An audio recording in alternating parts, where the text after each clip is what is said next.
Dr. Vit? Let's see it. Let's see it, Dr. Vit. It's because you guys moved too quickly and you guys got lost in each other's lives, and he lost who he was, and he was emotionally mature enough to realize that. What? I don't know. No, I feel like. Do you think he was scared? I think he was cheating on you. Anyways, no. Wait, is this the main reason why you started going to therapy, or because of other? You guys, this is not a laughing matter. Okay. That's funny. My reason was real. It sounded like you said you guys texted every waking minute of every day. There was no chance for you guys to miss each other. That was a real reasoning, just because you hate me and don't let me talk. I'm already pissed off. Okay, calm down. Yeah, this isn't you. She does. We have beef. Yeah, we do have You be making up a new enemy every week. He has a new op every week. Somebody hates him. We were in the car, and all they were doing was fighting, but like not in a real fighting way. It's just but you do that too. I do that. Jackie, why do you hate when people call us, say that we look alike? Jackie's like, oh my God, I've never said that. Nope, you did. You did that one time. Like, pressing Jackie. Now I know why your boyfriend No, I'm just kidding. Y'all are crazy. I'm just kidding. Wait, but I'm imagining that like almost conversation in a relationship. Why didn't you text me today? You took an hour longer to text me today than you normally would. He's like, sorry, babe, I woke up late for work. She's like, no, you hate me. Wait, I you do hate that. me. I do that. I also do that. I literally do that in relationships. That's why I know that. That's why I can tell when someone does that. Wait, be honest. Wait, Jeremy, is it annoying when I say, how come you didn't text me good morning? When you're actually upset by it, that annoys me. Okay, you're getting your ass beat tonight. Yeah. Does that annoy you now? Yeah, no. I love it. Every second of it. So, I'm sure it hurt you in a lot of ways, right? Like what? So much. Are you being sarcastic? No, I'm being so real. That was easily the worst pain I've ever felt in my life. Right? Yeah. So then, like, what did you like? What were things that you suddenly became insecure about, and then, like, months later, are you like, you know what? That wasn't me. It was him. You know? Yeah, I will say I handled it so much better than I ever thought I would. Like, I literally thought I was gonna go like crazy, and I have some petty tendencies sometimes. So I was like, am I about to pull? But I didn't. What would be a petty tendency? I don't know. I'm just insane. You guys know this. We all know this. We all know. We all know. Yeah. We all know. Okay, you guys did not have to agree then. Just a resounding, unanimous yes. Yeah. I agreed with the fact that the pettiness, I could be like that. So I'm like, oh, I know. I have this thing in my heart where I'm like, ooh, I'm gonna ruin your life. Yeah. No, so. Damn. You good over there? Yeah. Oh. I forgot what I was gonna say. Oh yeah. So what are the things that you felt insecure about that you're now looking back and you've kind of healed, or you're like, nah, that was not him. That wasn't me. That was him. Or So I learned so much about like attachment styles and stuff, which I'm very grateful for, because now I really do understand that as much as it hurt me, that really just had to do with him. Because even he, when we were like breaking up, he was being like, it's not on you. Like, I do still want to be with you, but this is just the way that I am. Blah blah blah blah. And like with avoidance, basically, the second intimacy gets too like.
very warm welcome to the top 3 finishers of the FIA Formula 1 Belgian Grand Prix. In 3rd place, Oscar Piastri. In 2nd place, Lewis Hamilton. And taking his 3rd victory in Formula 1 and his 2nd of the 2024 campaign, our winner, George Russell.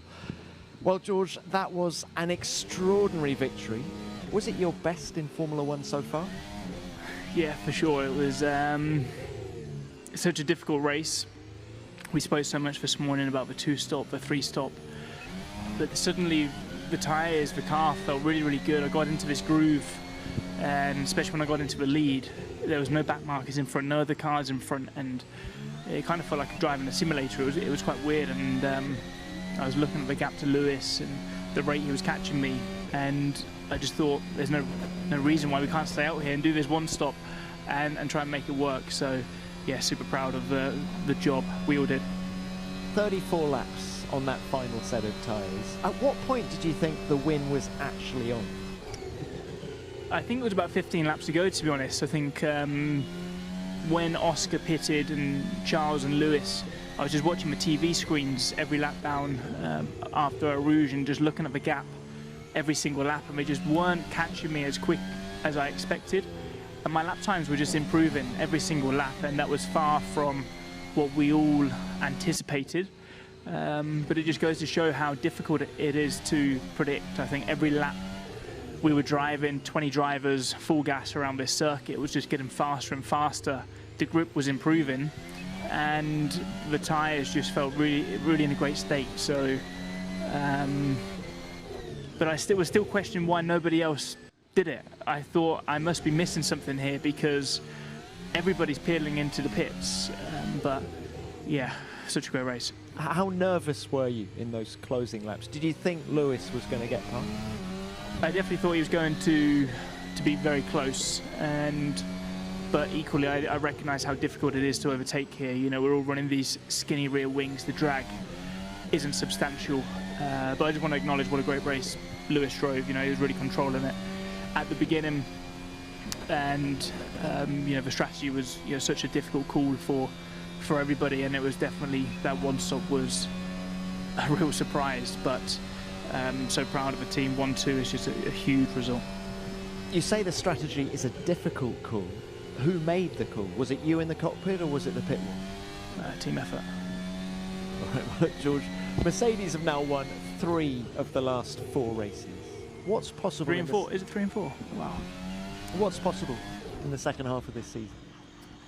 I think the competition was really high today. I don't know what the gaps were at the end, but it felt like the pace between, you know, myself, Lewis, Oscar, and the Red Bulls, Charles as well. It was so close, which was a real surprise for everyone.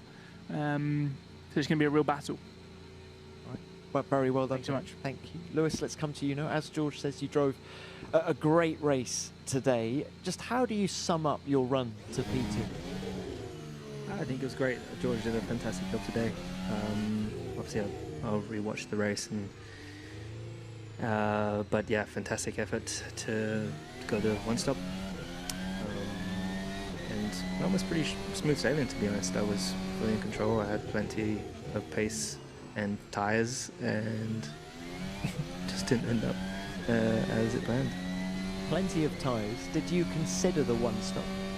I mean, I kept, if you listen, you could have heard what I said to the team most of the time, but yeah, I think the tyres were pretty good. I still had plenty of tyres and I was going quicker. I didn't want to stop. Tell us about the transformation in the car, because on Friday, both of you guys, I mean, to quote Toto Wolff, you were nowhere. How much better was the car today, and where was it better? It was literally night and day different today. On Friday, it was just pretty disastrous for both of us, and really struggling with balance. And then today, just the car came alive, and I was really surprised to, like, firstly get into the lead and then be pulling away from everyone, and not as I said, it felt fully under control, and I've not had that for years, and so that's why it was also a bit strange at the strange way to finish it, but it's great to go into the summer break with a 1-2. The team really deserve it and did such an amazing job. Lewis, can you just tidy up one more thing? You came on the radio at one point and said something's moving between my legs. What was that, and was it an issue later on? Just that there was something as I was going through the corner, something kept rolling underneath my left leg. Not a serious issue. Okay. Lewis, very well done. Thank you. Oscar, let's come to you next. An excellent race by you as well. How satisfied are you? Yeah, I mean, pretty happy on the whole. I think it was a really well executed race. I think, yeah, clearly the one stop was a possibility, and I think probably there's a lot of people out there kicking themselves they didn't consider it more. But no, I think we executed a great race.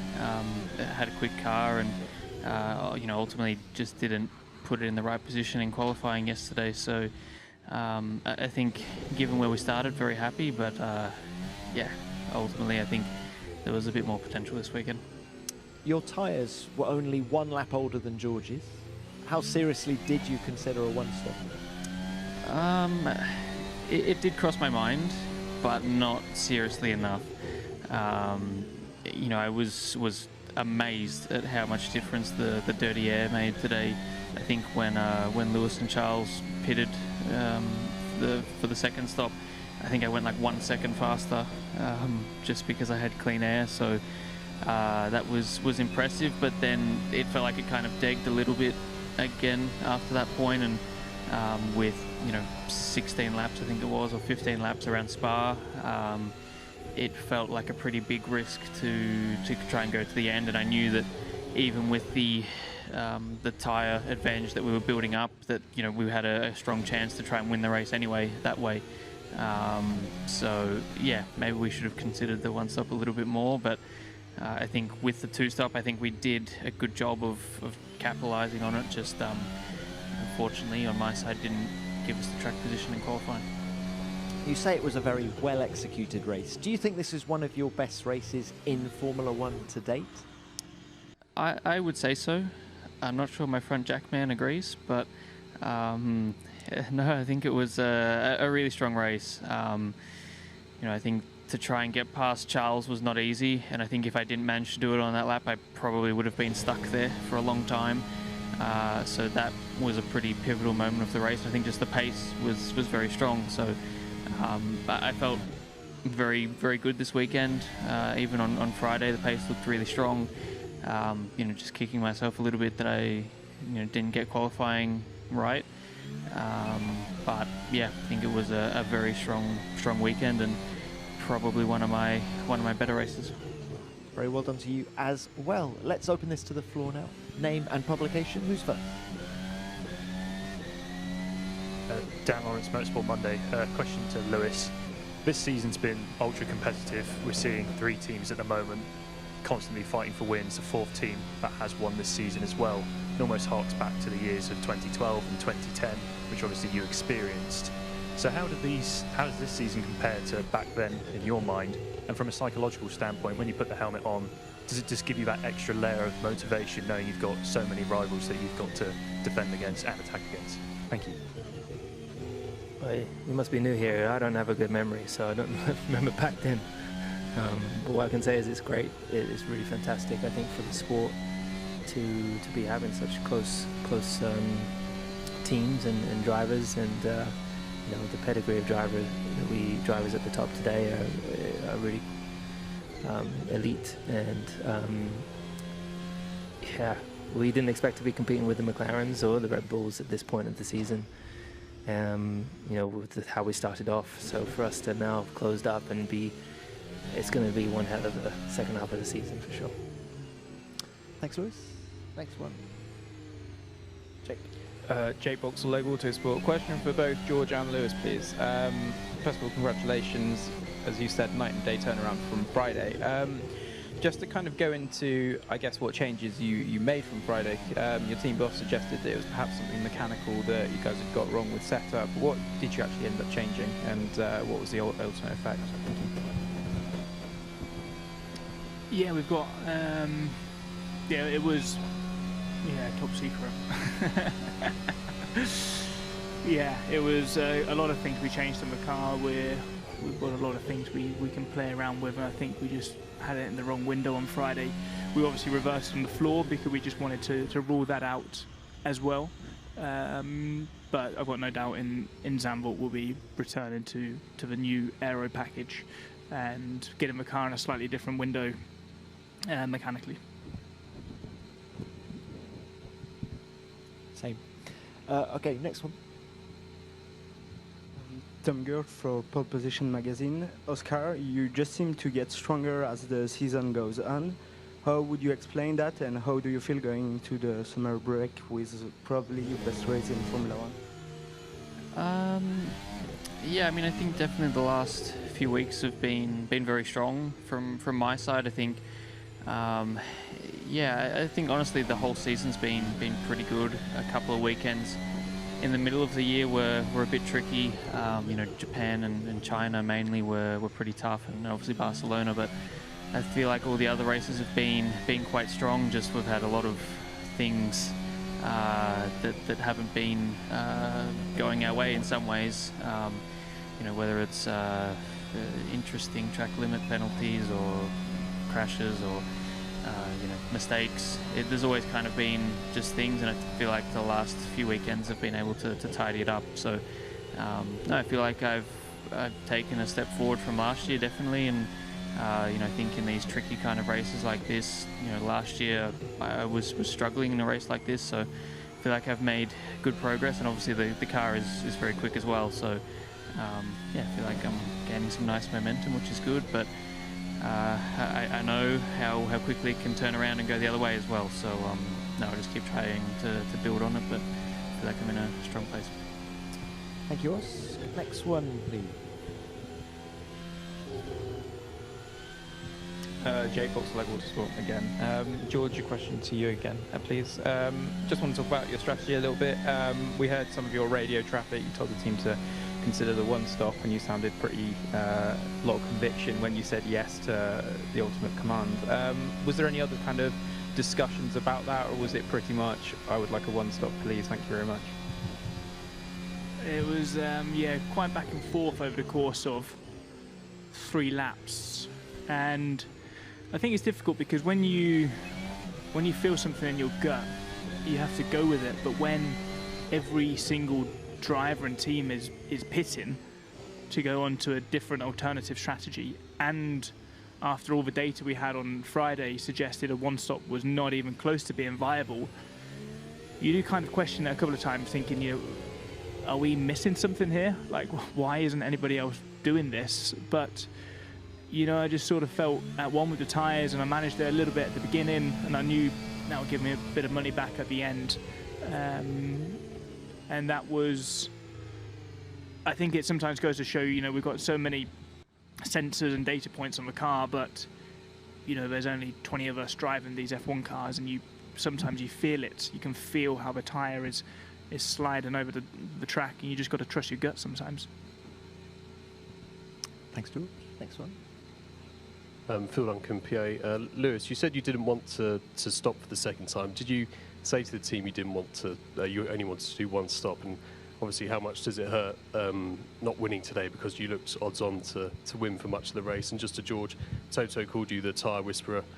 So how much was this down to you actually driving those tyres, saving those tyres, or just the strategy?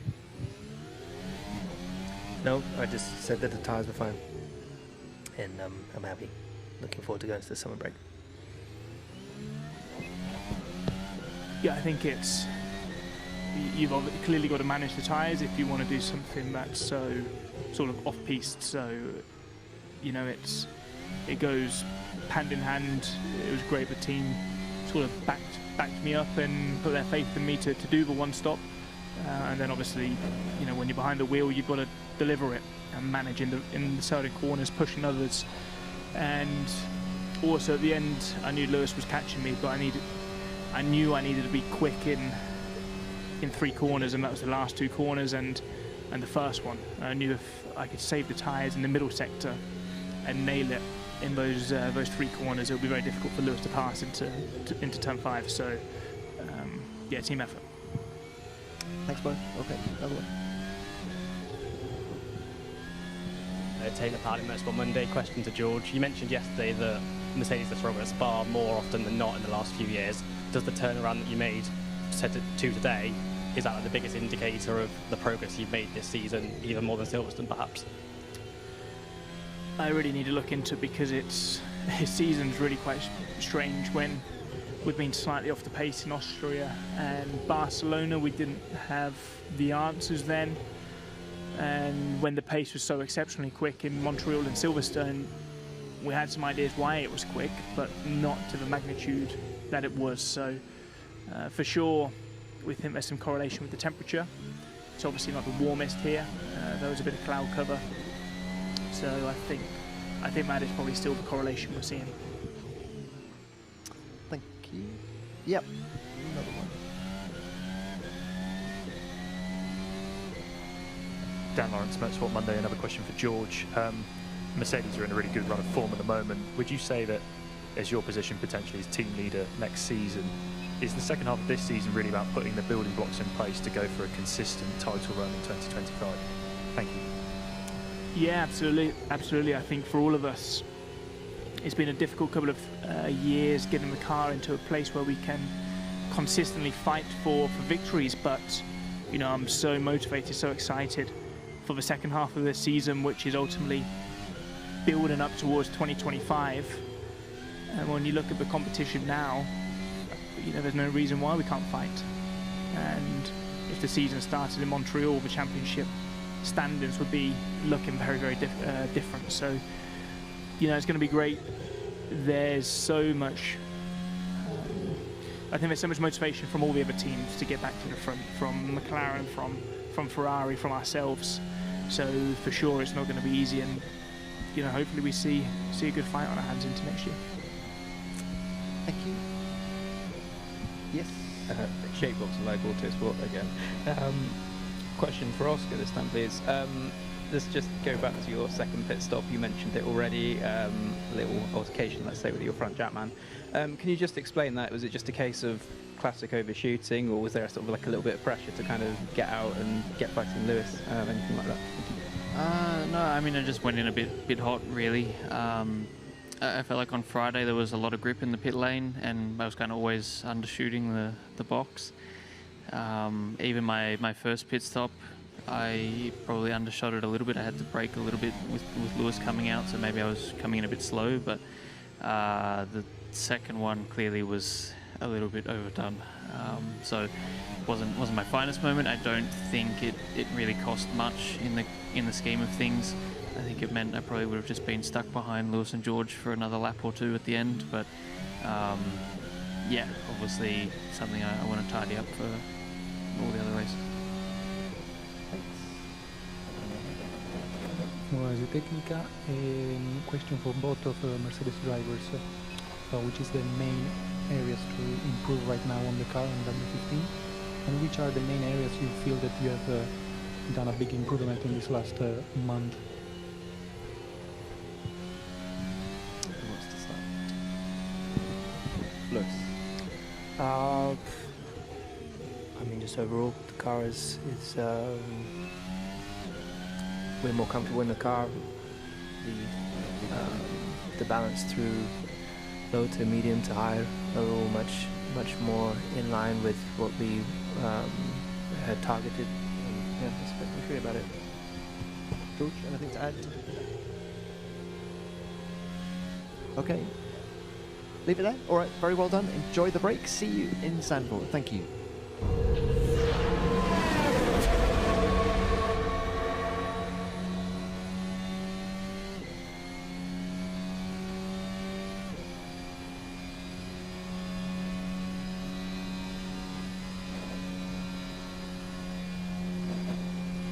This is our final chapter before the break.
Watching you guys play, I was speaking. Like the Thieves match. The Thieves match, I literally had to stand up. I literally stood up during a giveaway. I was like, I can't do this.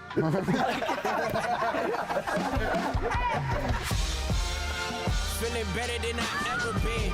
Cairo in his bag, this beat is heaven sent. Back up in my element. New whip, trunk up in the front, I whip an elephant. It's all limo tint, that's how you move when you the president. You S and off stream, treat him like my last name. Disrespecting, you just signed a check for a long day. Appetizer rappers, you will never be an entree. Really, you a condiment.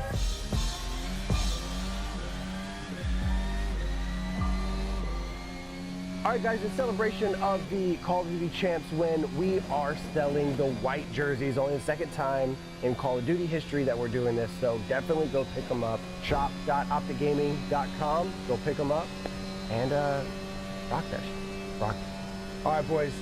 Congratulations, first and foremost. I'm here with the 2024 World Champions, and look at Ken, man.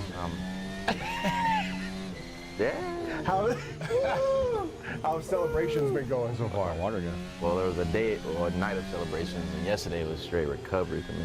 I just slept. There was no wake up. I didn't even eat yesterday, so.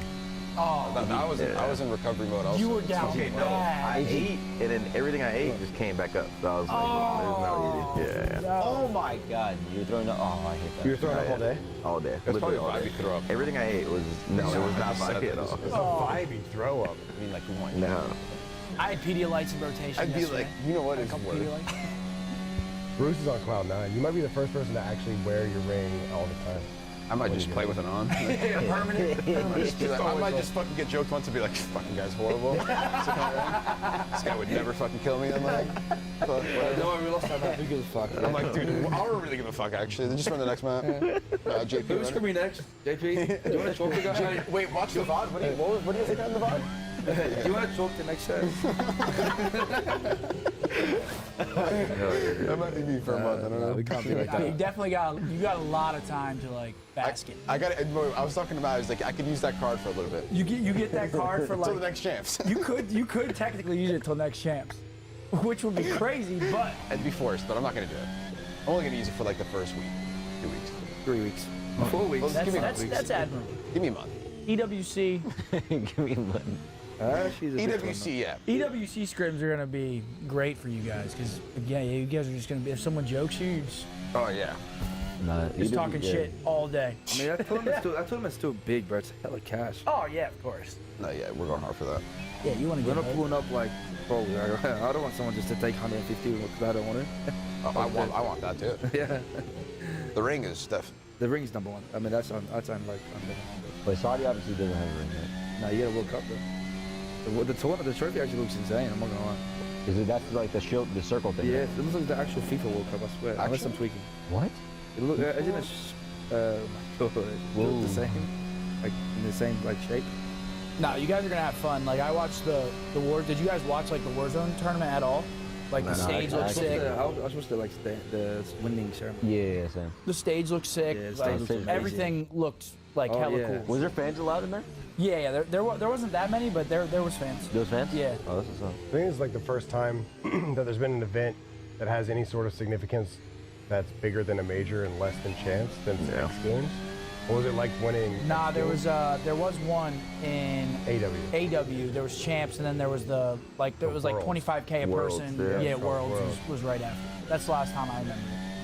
What's it like prepping for that? Do you? Oh feel yeah, we prepping? we lost. We didn't win that champ. So we were like, all right, well, let's at least get this. Yeah. And you guys won it? Yeah, we won. Easy too. I was so good. I was You're like, fuck, this I was could like, have I don't even champs. feel good about This this. could have been champs. I don't even feel good about this. Wait, Worlds? Yeah, I was like, this. Dude, I think you guys reverse swept Elevate first round. I don't know how I know that. Did we? I'm almost positive that. I don't remember. Who's on Elevate? Mad Cat. Like, this is way back in the day. Vicento? If you played him, man, you would get him. Who? Mad Cat. Oh, we got shit on by Mac? Yeah, he would have been talking shit. Mad Cat? Said, oh, you fuck. Like, they were I'm hilarious. telling you, Matt, you're not even gonna know what the fuck he's saying to you. Also, you're gonna be like, this guy's not even speaking English to me at this point. But what language is that? I promise you, you're not gonna. All right, I guess you're shitting on it. So obviously this team went through a lot of highs and lows. People are gonna think about the lows. Obviously, the last stage we'll talk about that. But you guys were even trying to figure it out pre-Toronto. I don't think a lot of people knew that. What was like scrimming like pre-Toronto, and when did it click during the Toronto major? Pre-Toronto, I don't remember scrims being that bad. I feel like the one thing about like the Toronto major that was like crazy for us was that we went into the mindset like we're auto veto in Rio, and all the fans felt like, that's their best map, why are they vetoing Rio? We were like, no, we don't win that map. So that was like the main thing I remember. Because I don't think scrims were like terrible. We were actually playing well.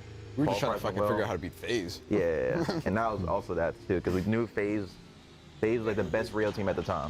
So it was like, okay, we don't even have to play Rio at the event if we don't want to, because obviously the one team we see as a good team is FaZe, and that's their best map. So once we got to the event and we started scrimming, we just were undefeated on Rio. And they were like, maybe we should toss Rio in and play it, and then we just forgot look at it, so. Yeah, and then we also added S&D High Rise just specifically just against FaZe. Oh yeah, that's true. And that actually like came through for us. So it was actually so clutch, because I remember in that series we actually beat them in both S&Ds. That was like such a huge relief finally beating them, because I'm pretty sure they were like 6-0 against us. We're like, can't beat these fuckers.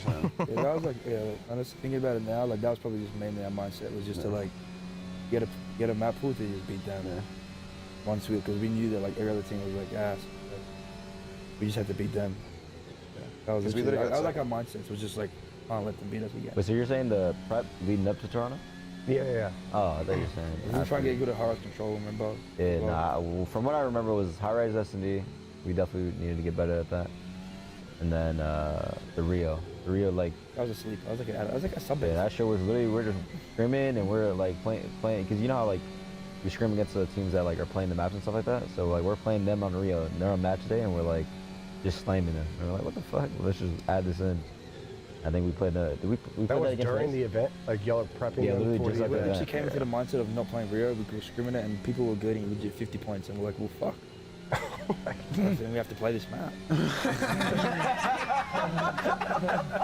That's insane. I have to play this map.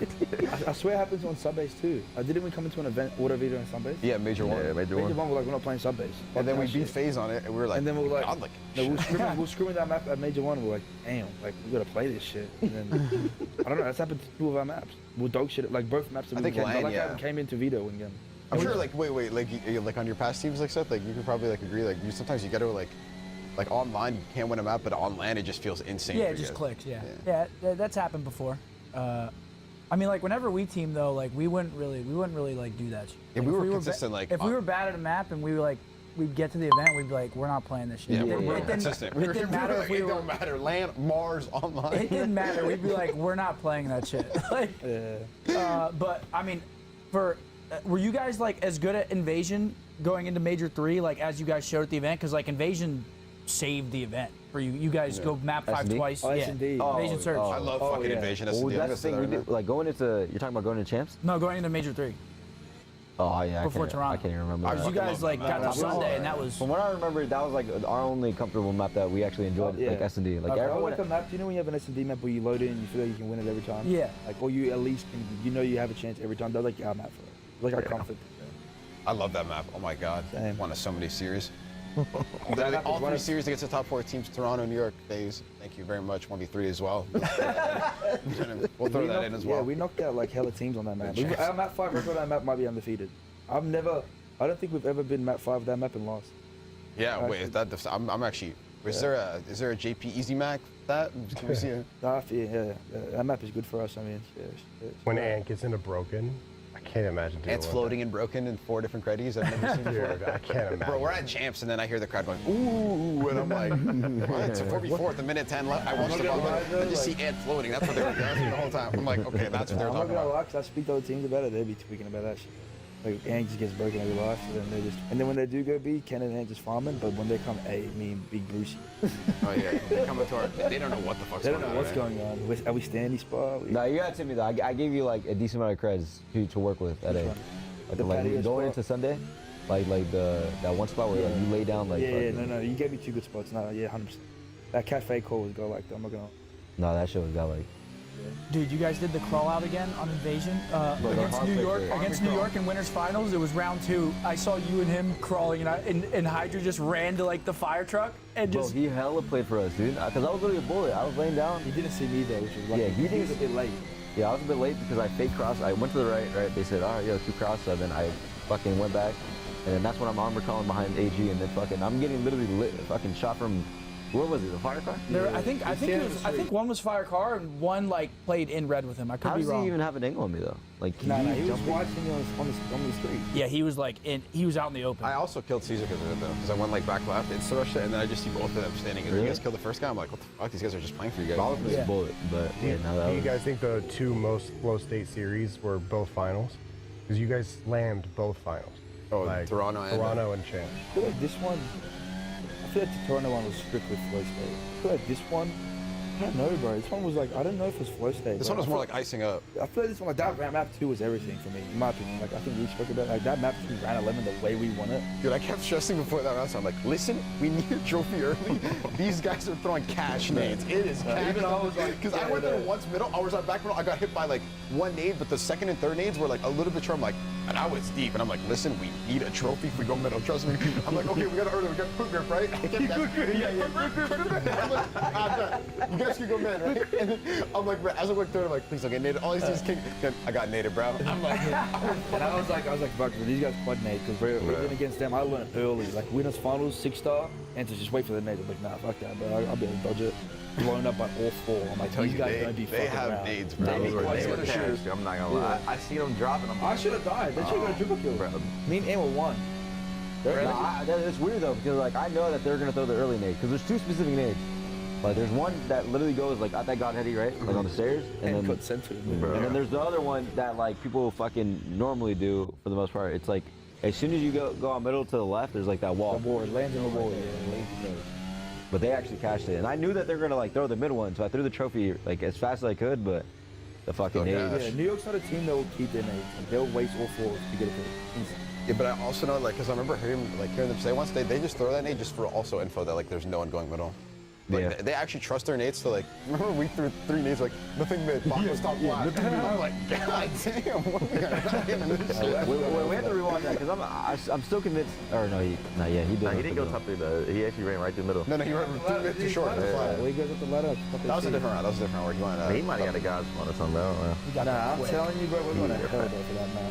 Because we be like, bro, everyone's been exposing our Fannin / plat area, and we're like, I'm the one dead to it too every time. It's either me or like, I'm telling you, I'm in found dead. I'm top plat dead. I'm like, damn, I'm getting. I'm saying that's what I'm saying. Like, that's our biggest weak, like our blind spot, and it's been exposed like at least 4 times. Yeah, but and to we're be fair, playing champs finals, and to be fair, like as a sub player that makes plays, like the mid map is literally like it's there just is a free lot of range, RNG timing. Like like if you rewatch it, like I was taking so many fucking random. But we was like the thing is we had everything throughout the mid. Only mid though. The majority of the rounds, which is like insane. No, we didn't. Which usually like we know that's our weak spot, but for whatever reason we just went in the mindset. It's hard to like. We went into the mindset that it wasn't. No.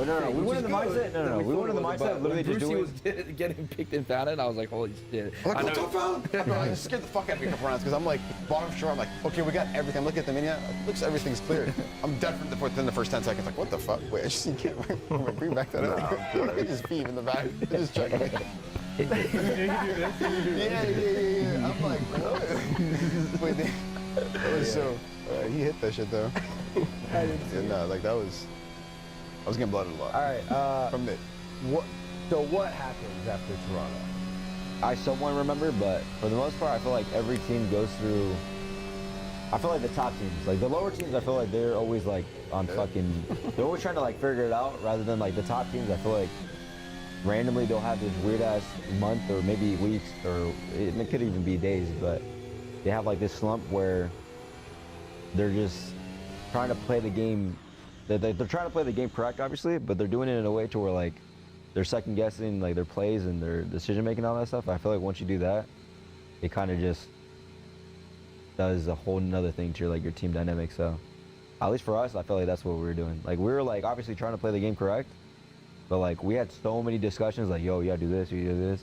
And I feel like just by playing with everyone, it kind of just made everyone like second guess. And I feel like it obviously just showed going into Major 4. Looking we're to like, enter new we markets didn't to even help. look like we knew what the fuck we were doing. The game did change as well, though, a bit. Not completely, Yeah, but like it was not the same Major. Like the game was not the same as Major 3. I mean, it was a pretty big change. It was. Yeah, I mean, like the AR was like one of the changes that everyone like noticed, but I feel like a lot of people didn't talk about like the spawns changing too on like so Spawns many changed a hills lot. on like the hard point. But I feel like it wasn't even HP like our Oh, main issue. no, was, it was like if out of 10, if the 10 was like the most significant change, I'd say it was like a solid 6.5. Yeah, it wasn't the same game we played at Toronto. But I can't lie, like Yeah, you're 6.5. 6.5 is so like that. Like, he really did this specific. And then S&Ds as well. We could've won a Definitely fucking fucked search. us. The S&Ds, holy Yeah, shit, but dude. to be fair, like we obviously went on an insane losing streak, but some of the maps we were losing. We're like 5-2 up, 5-3 up. We lost like 4 round 11s in a row. Fucking. Yeah, there was some S&Ds where we probably just lost because we like obviously like didn't play the map, but there was like S&D maps where we played the map 85% good. Yeah, and then then lost like 3 just kind of close rounds closing, you know. And that's what we always spoke about. It's not like our S&D was complete ass. It was just the fact that there was a few tweaks we needed to make, and we just need to close out some searches, you know. Yeah, that kind of compounds. Like whenever you're losing scenarios like that, like Ant said, whenever you're like going back and rewatching that shit, you just start like overcompensating and overanalyzing, At least that's what I was and then doing. everyone starts tweaking, and then one person starts tweaking, and then that makes the other person tweak, and it just like kind of It's a compounds. domino effect, yeah. Yeah. But we just, like Ant said, a lot of hesitations, second guessing, a lot of like thinking. It was one of those things where like I knew I was making the right play, but I was like, dude, am I even making the right play? And then whenever that starts happening, it's just it's the worst shit. 'Cause whenever you're like on a cut and you haven't seen anyone, you're like, fuck, like, am I supposed to be here? I feel like the S&D was so bad that it actually made us overthinking pretty much every game mode. Because like even at like Major 4, for example, because like we lost to Florida, but like it's not like we lost. Like I don't know, like they nuzzled us. Of course, we're gonna lose both S&Ds, and then we lost 5-5. It was like fitting the way we lost like on land, like in that tournament. It was literally the same way we lost online. Go last but I would map, round sacrifice 11, all that shit. Major 4, fucking land. Get me 12 in that cage and out of there, enjoy the Cali weather to get fucking that hamstring. Maybe I don't give a fuck about that shit. No, but it was actually a good thing in a way, because I remember like Major 3 S&D, like we obviously had good strats as a team, but like we had like a lot of like. It was more like. It was more icing up like an S&D. Yeah, It was like out. a Champs S&D was more like teamwork S&D. Yeah, That makes sense. yeah, To be fair, we won 100%. map to Karachi. We had 8 bloods against us, but fucking. Dude, Paco had 7. Yeah. I was like, how the fuck did we just You win might have this had 5 map? on me. I'm not even trolling. He had like 5 in family. 15 kills, I think. Yeah, he had 15 and had 7 bloods. We gave him the freest ace of all time. We all just walked through a door. Oh, and that was for a cruise Oh too. no, I was the last one. I'm like, I'm just gonna fuck Yeah, you. I went through a door. He was in the same corner. He killed us all the top. He killed us all in the same corner. Dude, and no one in the crowd cheered. It was an 11-second ace, and no one cheered. That's it, definitely. I was like, Yeah, shut up, fucking Greenwald, Jesus. Don't give him any dough. Make it look like nobody was watching him. while you guys are going through that slump, are scrims still good, or are they slumped down too? Nah, the scrims were definitely the worst. I remember. Really? I remember. bad. Yeah. Scrims are But bad. all right, there was one week where it was really, really, really bad, but then like it was decent. It was just like mediocre. Like it wasn't like. Just going through like, the motions. At least I don't know. I was saying this because even like I talked to JP and David a lot. I was just like, I mean, not to be egotistical, but like I want enough to know when a team's practice is supposed to be like winning, I guess, criteria, and like our practice was just so. Like it wasn't like we weren't learning anything. We were just coming up every day, just going through the flow, and like if we won the match, we won the match. We lost the match, lost the maps. We would have discussions, but they weren't like productive. So like it was just not productive practice. You could tell leading into especially Major 4, like we just weren't like getting good at anything. We couldn't even like. I even asked him like, what do we think our best hard point is? And Airbo was like. Everyone gave a know. different answer. And then like going into this event, we could tell you like every hard point we're good at, whatever. Like and like realistically at this event, like we even came into it with the mindset like we're not bad at anything. We didn't feel like we were bad at anything. Like there was maps that maybe we didn't want to play this team in this matchup on this map, but we didn't feel bad at anything. You know, like then it didn't feel like we were good at anything. So it's like definitely a mindset thing. yeah. We felt the most complete this event, like for our map pool. Like I've never felt like we could have played legit any HB except for best to get rid of that shit. But like, we I could've played wish any of we the played four. once on fucking 6-star. Holy shit. Oh my god, dude. our six star was We played fucking 6-star. deadly. Oh, we did it. Against Thieves. HB? Yeah. You know that was Thieves' best map When too. we stood up and we said, don't fucking choke. Oh, we did. Yeah. That was also the best map. And we have to, yeah. I said, don't fucking choke. fucking joke. Hey, no, I'm not gonna lie. No, I didn't want to say, but it's gonna be cold, bro. When we were down 0-2, what did I say? I said, remember their faces now, the way they're fucking up, standing, So watch when they end, how sweet it's gonna be, bro. I'm not gonna lie, like you know how you could feel some reverse sweeps being like so free. That was one of those where I'm like, this is so free. They were so dog shit. I'm not gonna lie. Bro, it felt like the first 2 maps they were just like, I mean, they're a good team. Don't get it twisted, but they were getting such lucky. good Like, timing. there was some stuff that was just like me and AG being one shot on that P2 break, just like not being. I'm like that that's was like such a like. That's not even like you can't even talk about that. Exactly. It's just such an orange, like such a like situational. Oh like, my god. Everything that could go wrong in the moment was going wrong. Yeah. It's like you never get put in these scenarios ever. I swear. I remember that. And What then was it's like, second map? Round 11. High-rise. We were 5-4 to 5-3 or something. Yeah, we were like, was 4-1. why the fuck did they read Kenny front windows?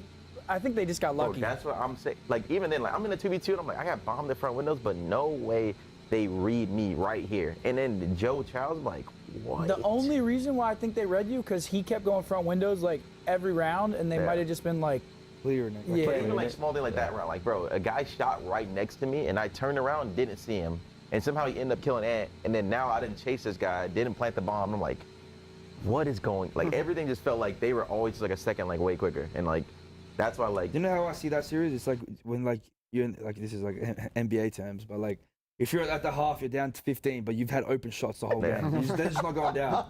You know what I'm saying? And you go at halftime, you're like, bro, don't even fucking worry. The shots are fall. Like that's my mindset heading into this map 3. And they're hitting really the like. shots are gonna fall. And they're hitting fucking. We're wide open. Like great We're shots. wide open. These guys are getting and-1 shooting contested. They're getting every call. Every call. Bouncing ball off my foot. Like I knew that series would. It's a game of I runs. was- man. Nah, Joe shouldn't have stood up, bro. I'm sorry, dude. He said, look at me now, look at me, yeah, fucking look at me. Oh, bro, I saw red, bro. I actually got so pissed. I was so tired. They were talking crazy, and then 3 of them on the control, cramp at 6 kills, and I'm like, this is a free reverse win.